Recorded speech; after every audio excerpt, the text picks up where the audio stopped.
Microdose, yeah. Microdose, microdose, microdose, dose. Microdose, microdose, dose. Microdose, microdose, dose. What's good, y'all? Kush Hayes here, coming to you, episode 194 of the Microdose. Guys, we're almost getting to the end here, but I'm sure a couple of y'all are like, Kush, what happened to you last week? Well, life gets in the way. That's been the motto here on the Microdose. So you have to forgive me, but yeah, the road to 200 continues, and we continue today with old friend of the family, James Kincaid. Jimmy, how you doing, buddy? I'm doing great. Happy to be back. Always appreciate. And I was just telling my fiance, I'm always sort of just flattered and humbled to be asked to come on and chat with you. So yeah, thanks for having me back. Yeah, man, we appreciate having you on. You're a fun guest. We have some good conversations. I looked up one detail that I actually got correct before we went live, and it's last time you were here was March 31st, 2023. We were getting ready for WrestleMania, right? Is that Yes, is that correct? Excellent. Yeah, that's I'm trying to so that was leading into, was that Cody Rhodes' first for you? I'm trying to get the timeline right. So yeah, a little backstory on that, as I know we'll be talking some wrestling. Went down to LA for that WrestleMania. I was super hyped, as I think your listeners and viewers might recall. Huge Cody Rhodes guy, and forced myself into my schmedium Cody Rhodes t-shirt that I've been doing the keto diet to fit into. Oh, yeah, extra medium. The extra medium. Was super excited to hopefully see Cody Rhodes win the world championship and finish the story in LA, the Hollywood ending as only celluloid can deliver. Had a pack of unopened Cody Rhodes cigars ready to smoke in victory. Those are a thing. Fascinating. Yeah, they are. And they are quite good. American Rebel cigars. I do recommend them. But like the entrepreneur. Cody Rhodes, very much so, did not win. Yeah. And it was, sorry, long story long. I was with some good friends. If you're watching this, and pro wrestling is very much so like, it's kind of like being into underground bands and stuff like that. It's very communal. When you find friends that share the interest and everything like that, it bonds you for life.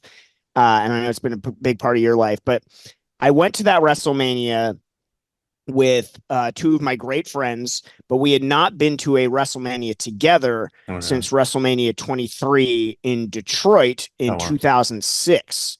Now, a little bit more backstory on me, as I know I'm giving a way long-winded answer here. I don't even think you asked a question, but here we go. So 2006, WrestleMania 23, my favorite wrestler of all time, the Heartbreak Kid, the icon, the showstopper, the main event, Mr. WrestleMania, Shawn Michaels. He's well into his comeback at this point. He is facing John Cena for the WWE Championship at that show. That was the last time we were all at WrestleMania together. And I remember going into that show, I was like, I don't know if they're going to go with Shawn here. I don't expect him to win. It's Cena. As long as he doesn't tap out, I'm happy. Of course, Shawn tapped out. It was a great match, but he tapped out. And again, I was much younger. Me, it's first solo trip I had ever taken as a quote adult at that point in time. I think I was either 20 or a newly minted 21 at the time. And so Shawn taps out, loses the main event. I spent all of my what little money I had at the time to go on this trip, and I just sat there next to my friends in total silence for like an hour. And so fast forward to 2023, my new favorite wrestler, my guy, Cody Rhodes, challenging for the championship. This beautiful story. Certainly he's going to finish the story here in Hollywood. Loses. And it is like deja vu all over again. Sitting next to the same two friends. Oh, we gotta stop hanging out with those guys. I know. I can't go to WrestleMania with them ever again because if there's anything on the line, I know it's not going to work out. My buddy just looks at me. He's like, I want to cry right now. I was like, me too, man. Me too. Anyway, I was so happy that this year, though, that Cody got to finish the story, and really, really cool stuff. And I mean, just for anybody, whether you're a fan of wrestling or not, I encourage you to look up Cody Rhodes, look into what he has done with his career, and just how you talk about betting on yourself and, just making your own way and having it pay off for you in the biggest way possible and having to make some really powerful people eat some big helpings of humble pie along the way. Pretty incredible. So yeah, that's my 2 cents. It's great to be back. As you can tell, James likes to talk, and that makes perfect sense because he is the play-by-play man, the commentator for West Coast Pro Wrestling, and they have an event tomorrow. If you're hearing this on the Friday, May 18th, doors open at 6, maybe 6:30. Bell times at 7, but this takes place at the United Irish Cultural Center in the Sunset District of San Francisco. It's right off the L train for those of you who don't want to try and drive, because that would be awful. But it's right next to the zoo, so in theory, there's going to be plenty of parking. Actually, yeah, right by the SF Zoo. It's actually pretty convenient as far as parking goes and everything. It's a brilliant venue that we've been going, working out of for a good little while now. I want to say at least like a year and a half or so. And love the venue. I love that it is, as I will say on the broadcast, oftentimes I'll call it the historic Sunset District of San Francisco, California. A district that is near and dear to my heart as a San Francisco State Gators alum and a former resident of the Sunset. So it's cool sort of going back there and doing wrestling broadcasts. And we started going to this venue to sort of host our tentpole events. And For the Coast is certainly going to be that. Titus Alexander versus Marufuji being billed as sort of like the biggest match in West Coast Pro history. Titus Alexander is, been a huge pillar and just this breakout star. Like, you're going to see him everywhere soon. Like, this is our main event. I would, I'll get to that. It's certainly one of them. Titus Alexander, I do think he's a breakout star on the rise. He's, I think, still only like 21 or 22 years old. I think you're going to be seeing him in lots of places in short order. I have all the faith in the world. Of course, taking on Marufuji, this legend out of Japan. But for me, and what gets me really, really fired up about For the Coast, West Coast Pro Wrestling, if you are a Bay Area resident, if you've been following independent professional wrestling in the San Francisco Bay Area for the last several years, you are familiar with and have enjoyed the phenomenal work of Levi Shapiro. And I'm sure he's somebody that very well, given the fact that, you're a NorCal Pro Wrestling Hall of Famer yourself in your own right. I know Levi for 2 different reasons. One, he actually got kicked out of a Fog City wrestling event. Not my doing. Security got him, but like he was actually videotaping the event, and they're like, "Yeah, you gotta get the fuck out of here." Like, one of the kids on the ring crew ended up like ripping the memory card, like not just put a stop and eject, like just ripping the guts out of R2D2. I did not hear this story. This is an old story. Yeah, in fact, it'd be like we would be closed. The Fog City Wrestling would be closed by the time I hear this story. But I was just like, oh shit, yeah. Also, he brought a Snapple bottle in with not supposed to bring in the glass, right? No glass, no extra gimmick, nothing, and so just out he went. And then he would end up, I believe, he was actually on the ring crew for a spell or 2. Okay, I figured that your guys' paths had crossed on multiple occasions. I had no idea in that way, but. Levi, for the longest time, also, sorry to cut you off there. No, he was Hood Slam's biggest cheerleader for the very longest time. I don't know what happened with that, but yep, that's a fact.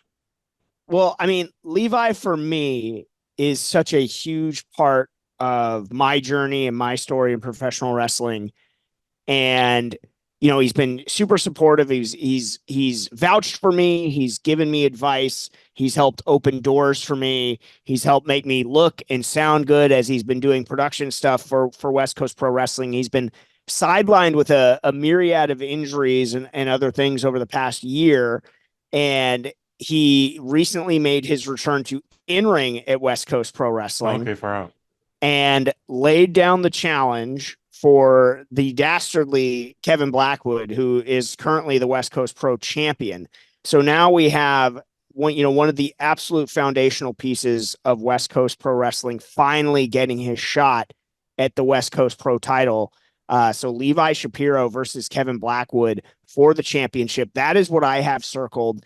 And again, if you've been following independent professional wrestling in the Bay Area, this match to me, it's so huge. I've been thinking about it more than I think. I think I'm more excited for this particular match than maybe any other match I've called in my professional wrestling career. It is, I am biased. It is personal for me, but I'm so excited for Levi to get his shot and see what happens. And I'll be trying to remain objective on the call, but I can't help that all of my heartstrings are pulling for Levi Shapiro, and it's just something that I've been reflecting on it a lot, and I know it means the world to Levi, and West Coast Pro Wrestling means the world to Levi. So for him to be getting this shot, I mean, it's incredible.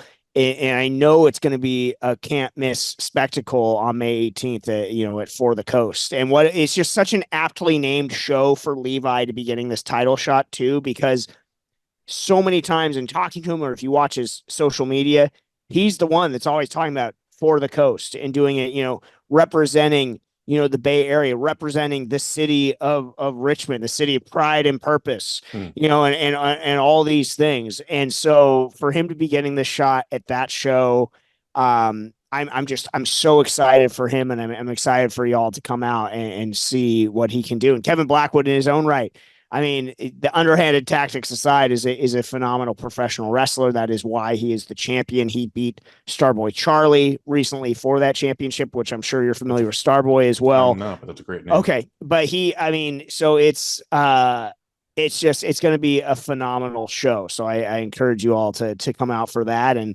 Levi versus Blackwood, I've got that one circled for the title.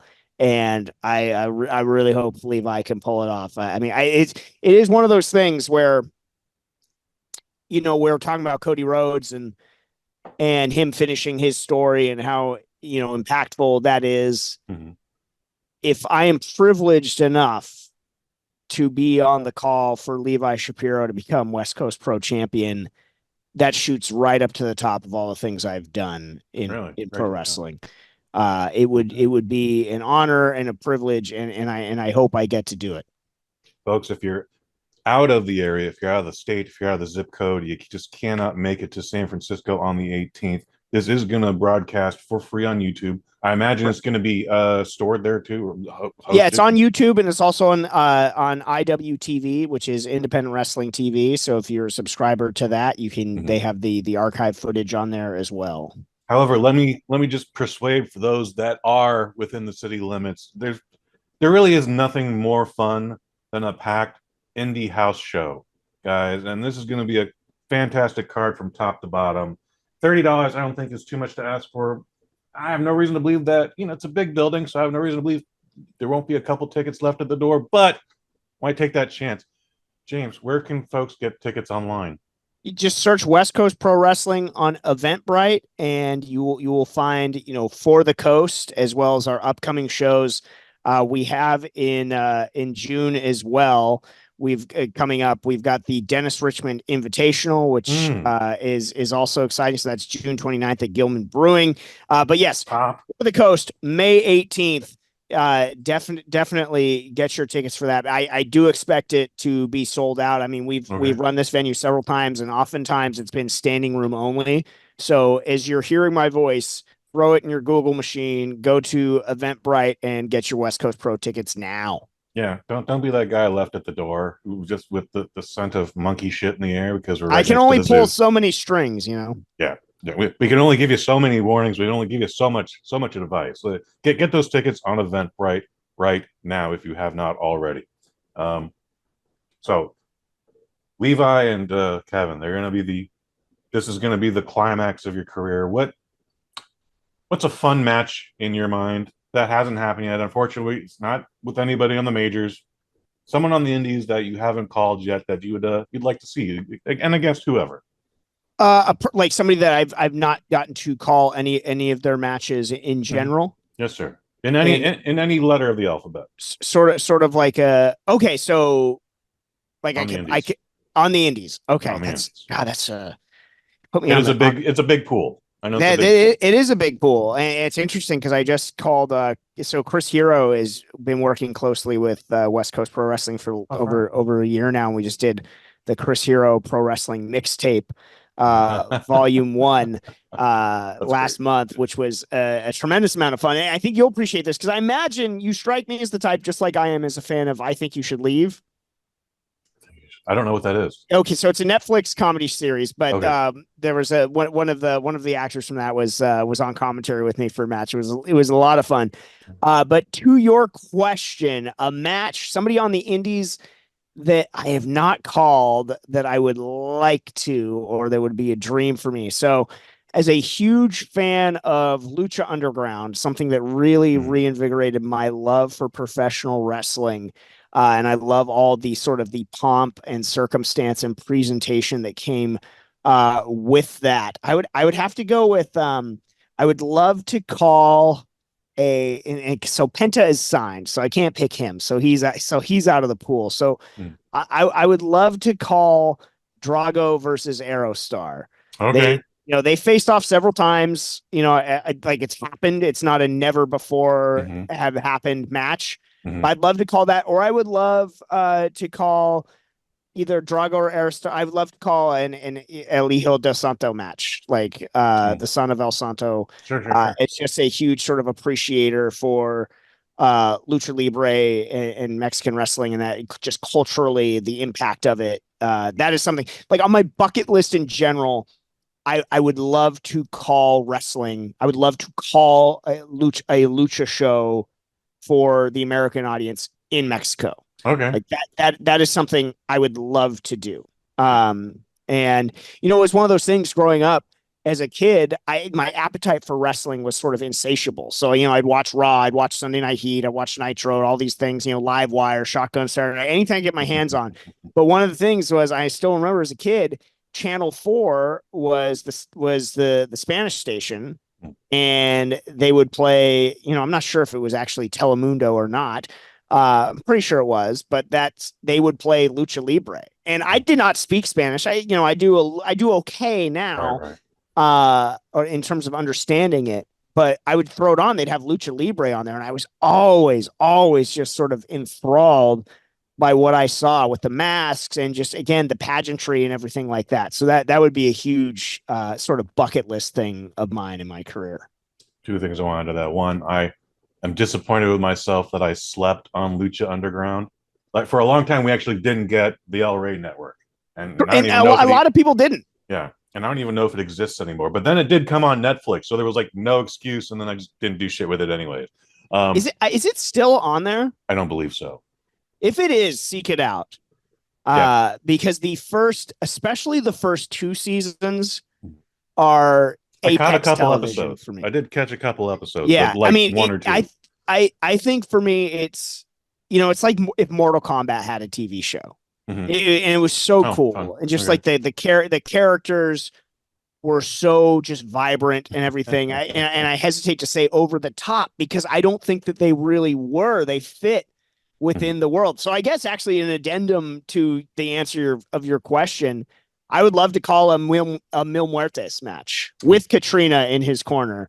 I think they're sort of like an evil Macho Man and Miss Elizabeth but in a lucha libre setting. Very, very cool sort of duo that they had going there. But yeah, I encourage everyone, if you're not familiar with Lucha Underground, it's a great binge watch. It really is. Did you get a chance to catch on Netflix their Luchadora series? It's the animated one, right? Or no, it's live action. It's produced in Mexico. It's called Queens of the Ring.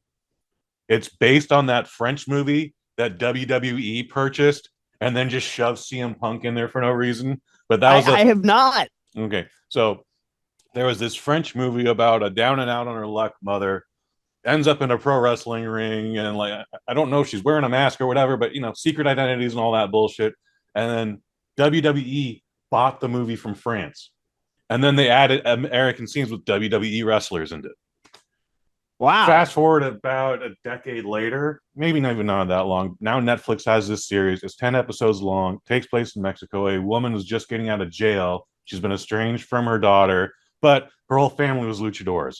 The daughter's a huge luchador fan also, but also the baby's daddy is a lucha promoter, and now he's dating the top star in their town. And so it's this whole telenovela thing happening, but like Into it.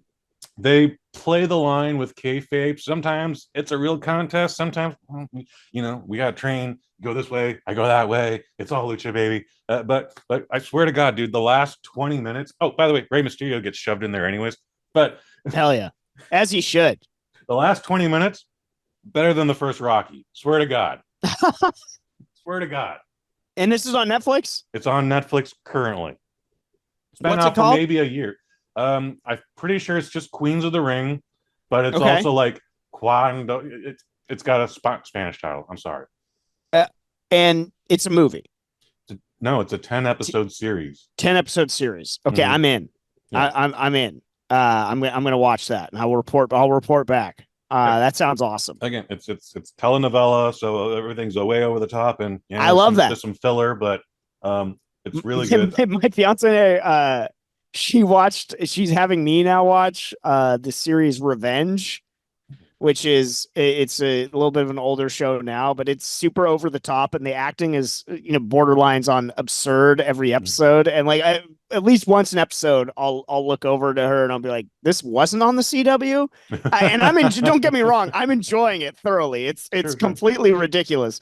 But and she even said that she's like, it's kind of like a telenovela. So I'm in. So I'm gonna check this Queens of the Ring show out for sure. It's a lot of fun. I thoroughly enjoyed it, and I've watched that last episode maybe a dozen times now. Like it's pretty good. Anyway, great. Did you see the Iron Claw? I did. Yeah, what did you think? I did. I liked it. I think you can appreciate this as well. The fact that it was taken seriously, that, it was like, this is a legit studio making a legit movie about this subject matter. I thought it was good. I didn't think it was great necessarily, but I thought it was very good. I thought Zac Efron did a great job. I do think, though, that his physique that he cultivated while looking like Lou Ferrigno from the Hulk TV series, I thought his physique more mirrored Carrie than Kevin Von Erich. Okay. And I thought the guy from The Bear or whatever, though, did look like a good Carrie. Still need to watch that show, by the way. The dad, I thought, was the best part of the movie, Lou. It was really good. I thought his performance was just tremendous. And it, a lot of people, I don't think, we as wrestling fans knew what we were getting into. I don't think everybody that went to see that movie necessarily knew what they were getting into. But I think that they really did a lot of good things with it. I enjoyed it. I think in particular, and something that I could have used more of in the movie in the early going, was the camaraderie between the brothers. Like, I think my favorite sequence of the movie is when they sneak the one brother out, and I apologize for blanking on his name, but they sneak him out to go to his gig. Okay. Yeah. And they're all hanging out, and Zac Efron's with the girl and everything, and they're sort of talking about his relationship with the brothers, and that rang so true, and it was so sweet, and it set the stage for just the unspeakable tragedy that would befall them. And it's like, as painful as it was, I could have used a little bit more of that seasoning so that it hurt even more. And then the one sort of, like, I guess, like, film watcher critique I would offer about Iron Claw is that at a certain point towards the end, I feel like it just went tragedy to tragedy to tragedy without, I think, showing as much in terms of, like, having story there. It was like, just then this happened, and then this horrible thing happened, and this. Whereas I think if they had taken a breath and maybe, whether you have to take Hollywood artistic license with it or not, but you got to show more how that impacted Kevin, Zac Efron's character. And I think they hit on it just a little bit with him, like, being afraid to even come home because he had the curse on him. You got to lean into that. Lean into, maybe, did he have survivor's guilt and stuff like that? I think they could have shown a little bit more how that personally impacted him and his world, as opposed to just like sort of just throwing tragedy after tragedy at the audience. Yeah. But it was good. It was very good, and I appreciated the sort of deftness and the seriousness that they took the subject matter with. So I know of the Von Erichs, but I don't know the whole history, and blah blah blah blah blah. Like I forget names also, so don't worry about any of that. I liked what I saw of the movie, and what I mean by that is we went to like a special sneak preview that cost a lot of money, and I had to like go through hoops to get tickets for and all that, and then right in the very final 10 minutes, I've told this story to a few people. They're like, "It's a digital copy, Kush. How does that even happen?" I was like, "I don't know. I wasn't in the projector booth." But all of a sudden, scenes spliced together. And at first I was like, well, this is an A24 movie, so maybe they're doing something artistic here. No, no, this scene spliced together. Dialogue is overlapping each other. Oh, no. Again, I don't know how any of this goes down, but they restarted the scene like 4 times before they finally just like, fuck it, folks. Everyone's getting a free general admission pass. Sorry for that. Wow. So I know that as of this recording, it's now available to stream on Max, but I never went back. I was just like, yeah, I don't want to sit through another 2 hours of that just for that final 10 minutes.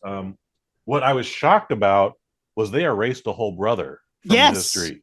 Yes. Well, I feel like, I mean, that's one of those things. It's like, God, I don't know if they got another tragedy. The audience has another tragedy in them, which I can understand. Yeah, right. But if I'm Kevin Von Erich today, that's a tough pill to swallow, though. You think the testing audience like filled out the card? It was like, too many deaths. I take out one death. I definitely do, especially since it was Zac Efron, because literally, in the bathroom, my fiance overheard these girls being like, "Yeah, I just wanted to come see a Zac Efron movie. I had no idea it's gonna be this way." So they thought they were getting a boner comedy. I do think that's this is not a Nicholas Sparks feature. This is something very sad. The other thing I wanted to note about Iron Claw, and I'm not sure if this, depending on what your experience was like at the theater, maybe it would have been improved by what you endured, but the person that they got to play Ric Flair was awful. I don't even remember. Noticeably a terrible Ric Flair. I mean, the dude was in there for like 2 minutes. It's so... but he cuts like a big, like they're showing like his promos, and it's like, I think it's fine if you don't know Ric Flair, but as a wrestling fan, it just struck such a like, I guess it's something. I have no musical ability whatsoever, but okay. I guess it would be just like if somebody's just singing so completely off key that it was jarringly bad to me. It's just a terrible. And no disrespect to this person that played Ric Flair, but not good. One of the folks that I took to the screening is a huge Von Erich fan, to the fact that this guy was just like, we hung out for like 2 hours before the thing, got some food, had a couple drinks, whatever. For 2 hours, he's just like, and then they did this, and then they did this, and then they did this. And I used to watch big time wrestling on KCIU, and they did this, and then he gets to Kerry Von Erich's the Texas Tornadoes motorcycle accident. He spent an entire hour talking to me about this accident, and was like, they had to put his foot back on, and then the man smelled McDonald's, and then he got out of bed and broke his foot again, and they couldn't do anything, so they had a wooden peg. And I was like, what? So, and I endure this for an hour. Then we get to the movie, and spoiler alert, folks, there's a motorcycle accident that happens off screen, but then without going through all that drama, our guy's just like, I only have one leg now, and I need some orange juice from the kitchen. Like it's a very, very benign transition scene into the next tragedy. But because of what I just experienced, I laughed my ass off in the theater, and I got shushed by a woman next to me, and I was like, ooh, the shush is tough. Shush Hayes. Shush Hayes. Yes, you're only the second person who has ever said that, and thank you. I got the shush Hayes. That's tough, but I don't blame you though. There is a certain. I listened to a movie podcast called The Film Vault. Oh yeah, and Brian and what's his name? Anderson. Yes, and they said something similar, that it was it was so tragic that it almost bordered on the comedic, even though it's true. It's just like, what else is going to happen? Well, I mean, they undersold it so people? much. Like this Yeah, man exactly. is now cursed with a wooden leg. Like yes, we might want to explore those feelings for a minute, and we did not. And I do think, I think that we could have focused on that a little bit more too, especially given the high level of success that Kerry achieved, becoming Intercontinental Champion in the WWF and everything like that with the prosthetic, that was I had no idea growing up. Yeah. And I did like the training scene of him sort of fighting through that. And, I think the pacing could have been a little bit more. Could have breathed. It should have been a Netflix series. Yeah, absolutely, or an HBO series or something like that. Definitely would have been down for that for sure. Oh my god! But yeah, so the Iron Claw is currently available for streaming on Max with a local subscription. Anyways, back to For the Coast. We're gonna wrap this up in a little bit here, but what do you think is gonna be the match that steals the show? Ooh, I mean, the main event's always going to be great, or hopefully is always great, but there's always one that's just like, yeah, top that, guys. Yeah, no, it's a great question. We've talked about Levi and Kevin Blackwood for the title. We've talked about Marufuji versus Titus Alexander, which very well may steal the show as well. Another one that I'm incredibly excited for is Vinny Massaro and Jeff Cobb. Oh wow! Oh god, that is going to be a slobber knocker. Yeah, so that is absolutely one that could steal the show. No doubt. Those guys don't know how to do anything less than hard. Like yeah. Oh god. Two big guys just going to be throwing each other around the ring, and Vinny has really been on a roll, and really for the past 2 years has found this sort of new lease and rejuvenation on his career, in particular in West Coast Pro Wrestling. I call it the Massaro Renaissance. So I'm excited to see how that faces off with Jeff Cobb, who of course Bay Area wrestling fans know extremely well. Stoked to see him back in a West Coast Pro ring. And then Alpha Zoe taking on Adam Priest. Alpha Zoe is another Bay Area guy that has been having this sort of meteoric rise. Like to see him continue to level up, and I think he's got a big opportunity to do that at For the Coast also. But I got to shout out, and they are, I think you talk about pro wrestling fans, we talk about heat. It's something that the bad guys, the heels get, the ire of the crowd. And our West Coast Pro, our first ever, unfortunately, even though they cheated to do it, the West Coast Pro Tag Team Champions, Los Suavecitos, taking on C4. Los Suavecitos just have a way about them. They are these two LA guys, and they essentially invaded Northern California, made no bones about it that they hate the Bay Area, that they're pro LA and anti San Francisco, and the reaction that they get is incredible. If you look at it, just like the chorus of boos and jeers that they receive and everything like that, but they somehow they find a way to cheat to win. C4 is an incredible tag team out of the Pacific Northwest. I'm excited to see them challenge for the West Coast Pro Tag Team Championship. So that's another one that I've got circled. That's what's up. West Coast Pro Wrestling For the Coast, coming live from the United Irish Cultural Center in Sunset District, San Francisco. Doors open at 6:30. Bell time is at 7. Again, if you're in the area, get your tickets now at the Eventbrite link. Look up West Coast Pro Wrestling. Otherwise, if you can't make it, if you're out of state, if you're out of the country, it's going to be available for free on the YouTube. And James, is there anything else you want to promote?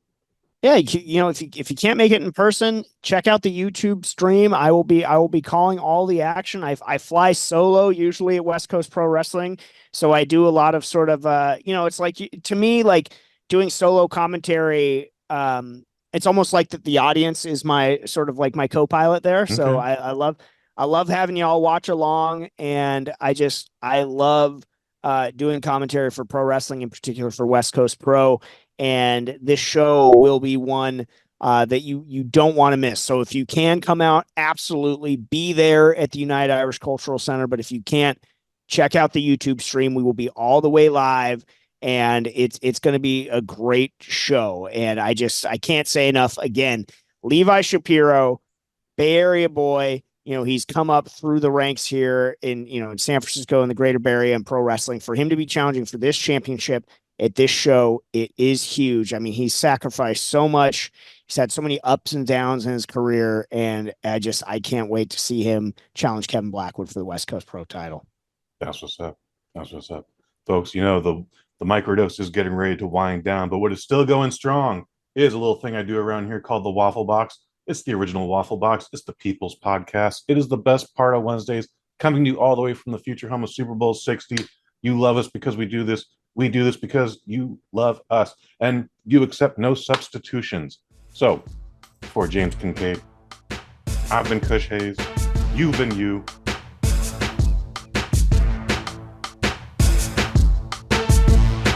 Microdose, microdose, microdose, microdose, microdose, microdose, microdose, yeah, microdose.